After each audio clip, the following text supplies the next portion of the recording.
Punjab Minister Tript Rajinder Singh Bajwa has said that one of the reasons for the rising COVID cases in Punjab's villages are farmers who are returning from the protest sites in Delhi.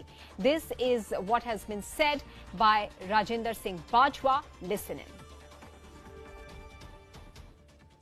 एक कारण ये भी हैगा वा ਜਿਹੜੇ Singhu border ਤੇ ਕਿਸਾਨ ਵੀਰ ਉੱਥੇ ਲਾ ਕੇ ਸਮਾਂ ਆਉਂਦੇ ਨੇ ਉਹਨਾਂ 'ਚ ਇਹ ਗੱਲ ਹੈਗੀ ਆ ਇੱਕ ਕਾਰਨ ਹੈਗਾ ਪਰ ਇਹੋ ਹੀ ਕਾਰਨ ਨਹੀਂ ਇਹ ਗੱਲ ਗਲਤ ਹੈ ਇਹ ਗੱਲ ਅਸੀਂ ਹੁਣ ਆਖਿਆ ਵੀ ਜਿਹੜੇ ਦਿੱਲੀੋਂ ਆਉਂਦੇ ਨੇ ਆਣ ਕੇ ਸਭ ਤੋਂ ਪਹਿਲਾ ਕੰਮ ਪਹਿਲਾਂ ਟੈਸਟ ਕਰਾਉਣ ਤੇ ਜਿੰਨੀ ਦੇਰ ਤੱਕ ਉਹ ਟੈਸਟ ਦਾ ਰਿਜ਼ਲਟ ਹੀ ਉਹਨਾਂ ਦਾ ਆਪਣੇ ਆਪ ਨੂੰ ਆਈਸੋਲੇਟ ਰੱਖਣ ਕਿਉਂਕਿ ਸਭ ਤੋਂ ਪਹਿਲਾ ਖਤਰਾ ਉਹਨਾਂ ਦੇ ਪਰਿਵਾਰ ਨੂੰ ਹੀ ਹੈ सो सियाने लोग ने बड़े चंगे इंसान ने उत्थे जिहड़े बैठे ने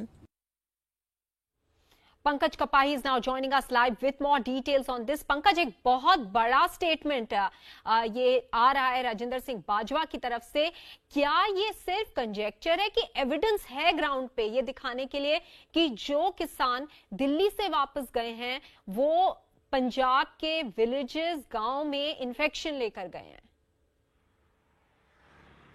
देखिए, जो जब सेकेंड वेव आई तो उस समय पंजाब में गांव में कोविड के केस जो हैं वो लगातार बढ़ रहे हैं. रोजाना जो मीडिया बुलेटिन जारी होता है उसमें मौत के जो आंकड़े हैं वो भी गांव में सामने आते हैं. इससे पहले हरियाणा के मंत्री लगातार किसानों को अपील करते रहे हैं कि कोविड के मद्देनजर जो है आंदोलन को खत्म किया जाए. कोविड की वजह से जो लोग आंदोलन से सीधा अपने गांव में जाते हैं वहां पर कोविड के केस इसी वजह से बढ़ रहे हैं.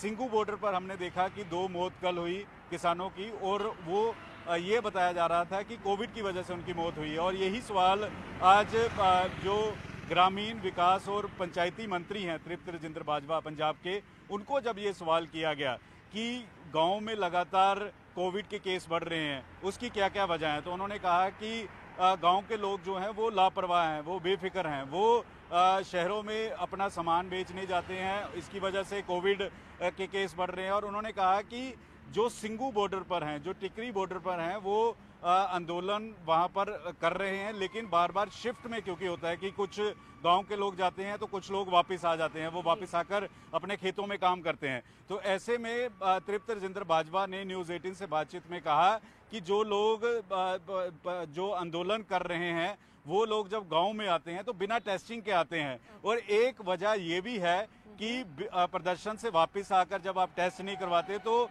कोविड के केस जो हैं वो पंजाब में बढ़ रहे हैं. ये उन्होंने बाकायदा तौर पर न्यूज़ 18 पर बातचीत में कहा. और उन्होंने कहा कि जो भी लोग आंदोलन से वापस आते हैं तो उनको सबसे पहले आकर अपना टेस्ट करवाना चाहिए और जब तक रिपोर्ट नेगेटिव नहीं आती तब तक खुद को आइसोलेट रखना चाहिए. इससे वो खुद भी बचेंगे और उनके परिवार भी बचेगा. और क्योंकि ये एक ऐसी बीमारी है जो एक से दूसरे को फैलती है. अगर किसी को आंदोलन में कोविड हो जाता है और वो वापस गांव आता है और गांव में कई लोगों से मिलता है तो इसी वजह से केस जो हैं वो कोविड के बढ़ रहे हैं. ये तृप्त राजिंदर बाजवा ने जो है वो जिक्र किया है. जी पंकज, ये कहना आसान है कि आप अपना टेस्ट कराएं और फिर लोगों से मिले. क्या इतने टेस्ट अवेलेबल हैं और गांव में स्पेशली क्या लैब्स जल्दी जल्दी टेस्ट कर पा रहे हैं गांव के लोगों के, ग्रामीण लोगों के?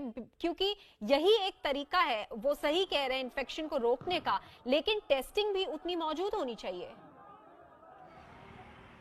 देखिए, अभी शहरों में तो टेस्टिंग हो रही है लेकिन गांव में उस तरह से डिस्पेंसरी का इंफ्रास्ट्रक्चर नहीं है, डॉक्टर उतने उपलब्ध नहीं है. यही सवाल तृप्त राजिंदर बाजवा से पूछा गया था कि गांव में क्या उस तरह से डॉक्टर या उस तरह से डिस्पेंसरी हैं, तो उन्होंने कहा था कि बढ़ाने की कोशिश की जा रही है. डॉक्टर जो है वो गाँव में भेजे जा रहे हैं, टेस्टिंग के लिए करवाया जा रहा है. और उनसे एक सवाल ये भी किया गया कि मुख्यमंत्री ने इस बात का ऐलान किया है कि गाँव में अगर पूरा गाँव वैक्सीनेशन होता है, पूरे गांव में वैक्सीनेशन करवाई जाती है तो उसको 10 लाख रुपए की स्पेशल ग्रांट दी जाएगी. लेकिन क्या वैक्सीनेशन के लिए उतनी वैक्सीनेशन है?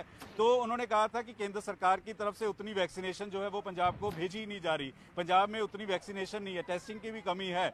और लेकिन सीधे तौर पर ये अपील जरूर की जा रही है कि अगर कोई गांव आता है दिल्ली में, अगर 5 दिन 7 दिन 10 दिन 2 दिन लगाकर वापस आता है तो वो टेस्टिंग जरूर करवाए. और टेस्टिंग की रिपोर्ट जब तक नहीं आ जाती वो खुद को आइसोलेट करे. और पहली बार है कि इस बात का जिक्र पंजाब के किसी मंत्री की तरफ से किया जाए, क्योंकि लगातार ये भी केंद्र सरकार से अपील की जा रही है कि आप किसानों की बात मान लें और आंदोलन खत्म हो जाए। केंद्र सरकार लगातार कह रही है कि बातचीत के लिए हम तैयार हैं, और जब लगातार दिल्ली में केस बढ़ रहे हैं, हम देख रहे हैं कि दिल्ली में जिस तरह से ऑक्सीजन की कमी आ गई, बेड जो है वो उपलब्ध नहीं हो रहे थे, और दिल्ली की सरहद पर किसान लंबे समय से बैठे हुए हैं, और एक रोटेशन में किसान जो है वो आंदोलन में बैठते हैं। अगर 15 किसान गांव में काम कर रहे हैं तो 15 किसान आंदोलन में बैठे हुए हैं, और जब 15 किसानों का 15 दिन में काम पूरा हो जाएगा तो वो फिर आंदोलन में चले जाएंगे, और जो आंदोलन में है वो वापस गांव में आ जाएंगे। तो इस तरह से रोटेशन पंजाब में जो है वो गांव में देखने को मिलती है। लेकिन चिंता इसलिए बढ़ रही है क्योंकि मुख्यमंत्री भी इस बात को लेकर चिंतित हैं कि इस बार शहरों की बजाय गांव में जो है वो केसेस लगातार पंजाब में बढ़ते हुए नजर आ रहे हैं। बिल्कुल पंकज, ये बहुत ही वरीइंग इशू है कि अब पंजाब के गांव में भी केसेस नजर आ रहे हैं। The minister has said that it's the farmers who are returning from Delhi who are carrying the infection in villages in Punjab, but what exactly is being done to screen them, to check whether they are COVID negative or positive, and then being allowed to mingle with the people of the villages? No answers to that, as the testing is also low and the vaccination process is also low, as Pankaj Kapahi just pointed out.